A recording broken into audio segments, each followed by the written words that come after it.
नमस्कार मेरे प्यारे दोस्तों। कार्यालय लोक शिक्षण संचालनालय से एक नया आदेश निकल के आया है जो प्राथमिक शिक्षक के लिए बहुत बड़ी खुशखबरी है। प्राथमिक शिक्षक भर्ती प्रक्रिया की जो सेकंड काउंसलिंग थी वो चालू होने वाली है, तो पूरे एक एक वर्ड को अच्छे से समझें जिससे कोई भी गलती आप बिल्कुल ना करें, और वीडियो को लास्ट तक देखें और अपने सभी मित्रों को शेयर कर दें और लेटेस्ट अपडेट के लिए चैनल को सब्सक्राइब कर लें। चलिए हम आपको एक एक चीज़ दिखाते हैं विधिवत, जिससे आप कोई गलती ना करें। ये देख सकते हैं आप 2 मई का आदेश है, यानी आज ही ये आदेश निकल के आया हुआ है, अभी अभी जस्ट थोड़ा पहले।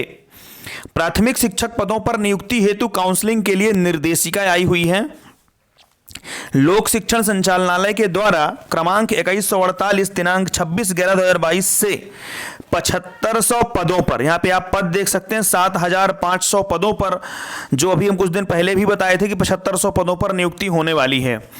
पदों पर प्राथमिक शिक्षकों की भर्ती के संबंध में विज्ञापन जारी किया गया था। उक्त विज्ञापन के अनुक्रम में आगे इसको देखें थोड़ा सा, ये पहला नंबर क्या कह रहा है, मध्य प्रदेश राज्य स्कूल शिक्षा सेवा यानी शैक्षणिक संवर्ग सेवा शर्तें एवं भर्ती नियम 2018 था। इस नियम में समय समय पर किए गए संशोधन, जो आगे इसे भर्ती 2018 में उल्लेखित किया गया है, में उल्लेखित प्रावधानों तथा समय समय पर जारी निर्देशों के अंतर्गत प्रोफेशनल एग्जामिनेशन बोर्ड भोपाल के द्वारा आयोजित जो प्राथमिक शिक्षक पात्रता परीक्षा 2020 में हुई थी, उसमें निर्धारित प्रतिशत के साथ उत्तीर्ण अभ्यर्थियों से प्राथमिक शिक्षक के सीधी भर्ती के रिक्त पदों की भर्ती हेतु नियुक्ति प्रक्रिया आरंभ की जा रही है।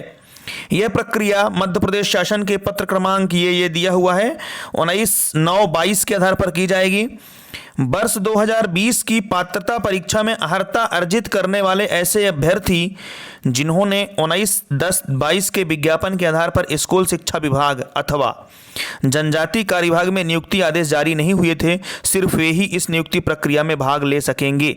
ऐसे अभ्यर्थी जिन्होंने नियुक्ति आदेश जारी होने के उपरांत भी कार्यभार ग्रहण नहीं किया, वे इस प्रक्रिया में भाग नहीं ले सकेंगे।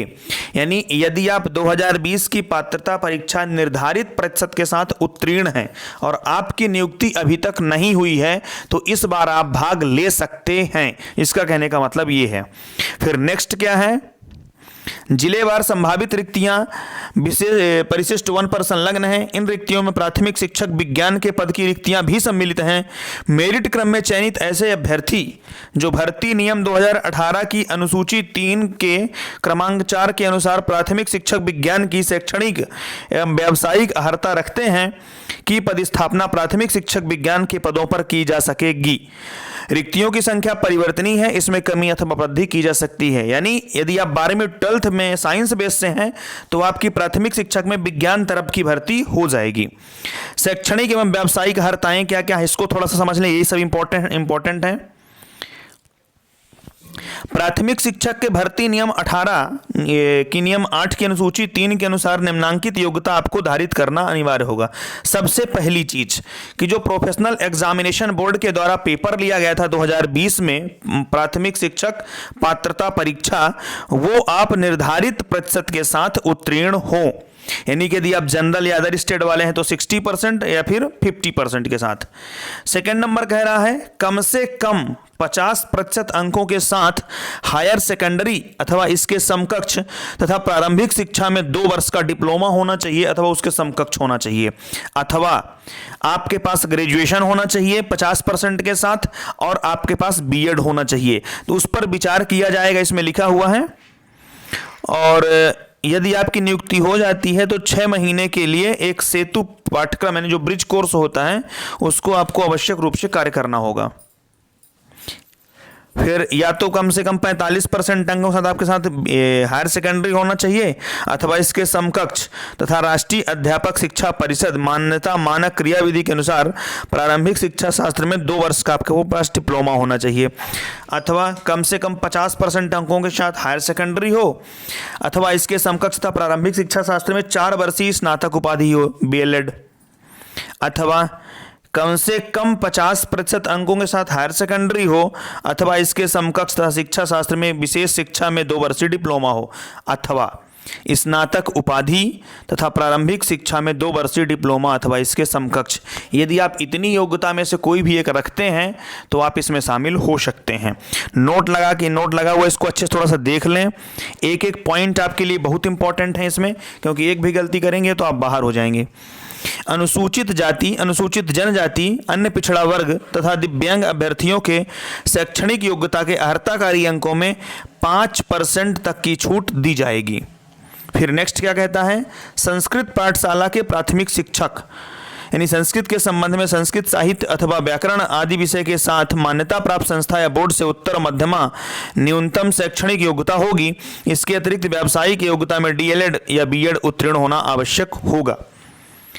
अंतिम रूप से चयनित अभ्यर्थियों में उक्त योग्यताधारी ऐसे अभ्यर्थी जो हायर सेकेंडरी विज्ञान संकाय से उत्तीर्ण होंगे तथा निर्धारित प्रतिशत प्रशिक्षण योग्यता धारित करते होंगे, उन्हें प्राथमिक शिक्षक विज्ञान के पद पर पदस्थ किया जा सकेगा।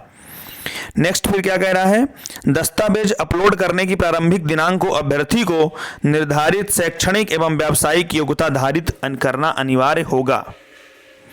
आयु सीमा में आप देख सकते हैं सबसे कम मिनिमम आयु आपकी 21 वर्ष होनी चाहिए और अधिकतम में आप देख सकते हैं पुरुष आवेदक अनारक्षित वर्ग के लिए 40 वर्ष, यदि आप गेस्ट फैकल्टी में काम किए हुए हैं तो 49 वर्ष, और महिला आवेदक अनारक्षित में 45 वर्ष, और यदि आप गेस्ट फैकल्टी में महिला काम की हुई तो 54 वर्ष।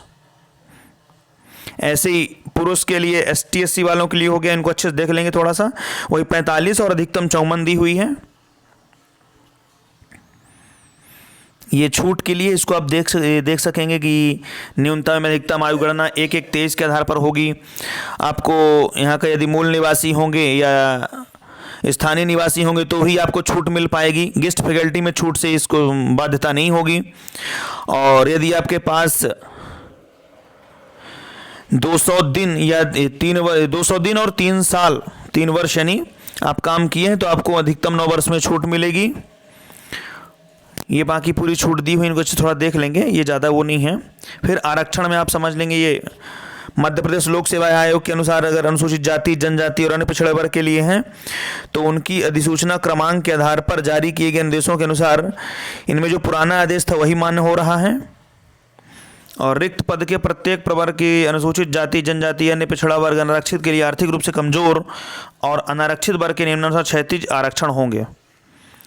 मध्य प्रदेश की मूल निवासी महिलाओं के लिए 50%, भूतपूर्व सैनिकों के लिए 10% और गेस्ट फैकल्टी के लिए 25%। वही जो पुराना आरक्षण है सब वही चीज़ दिया हुआ है। अब मुख्य आप ये समझ लेंगे, ये तो ठीक है कि मान्यता प्राप्त संस्थान से ही आपकी पूरी मार्कशीट होनी चाहिए और जो भी आरक्षण होगा वो मूल निवासियों को ही देय होगा।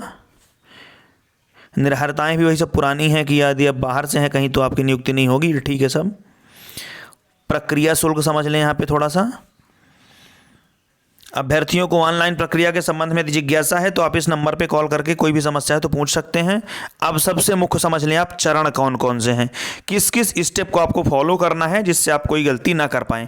सबसे पहला चरण, पात्रता परीक्षा में निर्धारित प्रतिशत के साथ उत्तीर्ण करने वाले ऐसे अभ्यर्थी जिन्होंने अतिथि शिक्षक के रूप में मध्य प्रदेश की शालाओं में 3 साल तक यानी 3 सत्र एवं न्यूनतम 200 दिवस कार्य किया है, वे अपनी प्रविष्टि पहले करवा दें।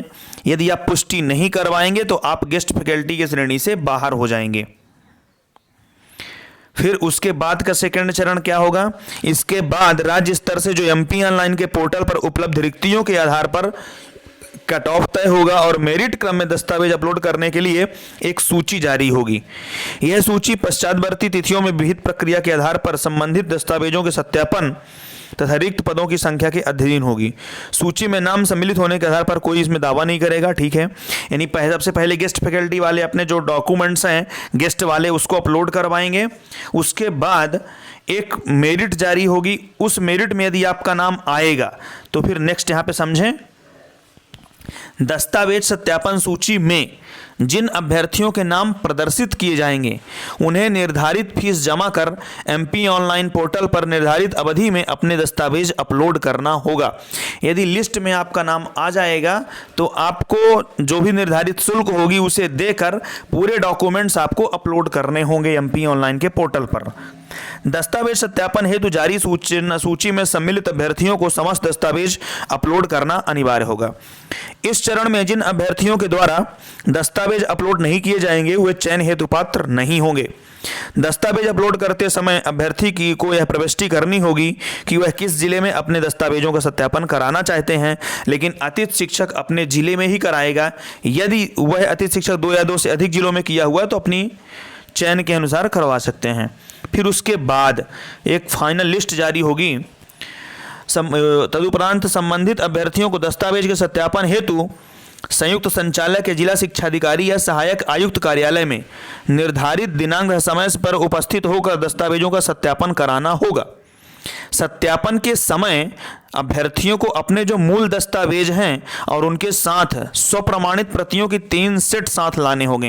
यानी एक तो आपका ओरिजिनल रहेगा, उसको भी आप लेके रखेंगे, और उसके 3 सेट फोटोकॉपी करवा के स्वप्रमाणित करके लेके रखना होगा। ये सेट जब सत्यापन होगा उस समय संबंधित अधिकारी द्वारा मूल दस्तावेज से मिलान करेंगे और कार्यालय में उनको वो जमा करा लेंगे और उसका फिर ऑनलाइन प्रमाणीकरण होगा। सत्यापन के समय उपस्थित होने एवं दस्तावेजों के प्रमाणीकरण की स्थिति की ऑनलाइन जनरेटेड पावती संबंधित जन को प्रदान की जाएगी, और यदि आप उसमें शामिल नहीं होते हैं तो आपको उसके लिए अयोग्य माना जाएगा। अब इसकी हम मुख्य समझ देख लेते हैं, डेट कब से कब तक है। जो अतिथि शिक्षक की श्रेणी में आते हैं उनके लिए 4 मई से लेकर 8 मई के बीच में आपको अपना गेस्ट फैकल्टी वाला अपलोड करवा देना है। फिर उसके बाद एमपी ऑनलाइन द्वारा रिक्तियों के आधार पर जो मेरिट क्रम में दस्तावेज सत्यापन है तो अभ्यर्थियों की सूची है वो आपको मई 2023 में अपलोड कर दी जाएगी।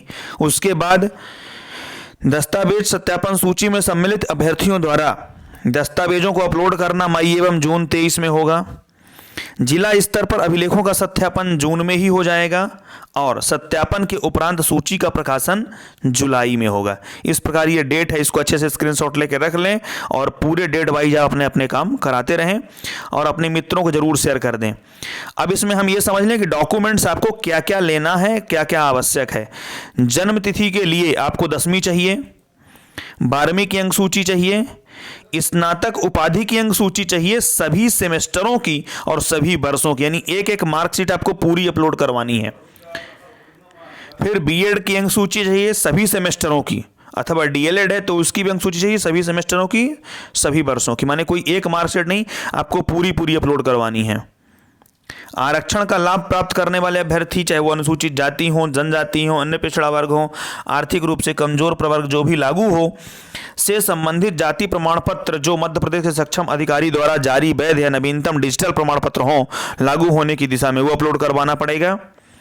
मध्य प्रदेश का स्थानीय निवासी प्रमाण पत्र आरक्षण का लाभ लेने की स्थिति में, और अतिथि शिक्षक अनुभव से संबंधित सक्षम अधिकारी द्वारा जारी प्रमाण पत्र, और यदि आपका दिव्यांगता वाला बना हुआ है तो उसको अपलोड करवाना पड़ेगा, और आयु संबंधी छूट का प्रमाण पत्र भी आपको अपलोड कराना होगा। यदि आपके उपनाम में कोई परिवर्तन हुआ है तो उसका शपथ पत्र आपको लगाना होगा। इस प्रकार इतने डॉक्यूमेंट्स आपको अपलोड करवाने होंगे। तो ये डेट अच्छे से रख लें और डेट वाइज पूरे काम अपने करवाते रहें, और लेटेस्ट अपडेट के लिए चैनल को सब्सक्राइब कर लें, अपने सभी मित्रों को भेज दें। धन्यवाद।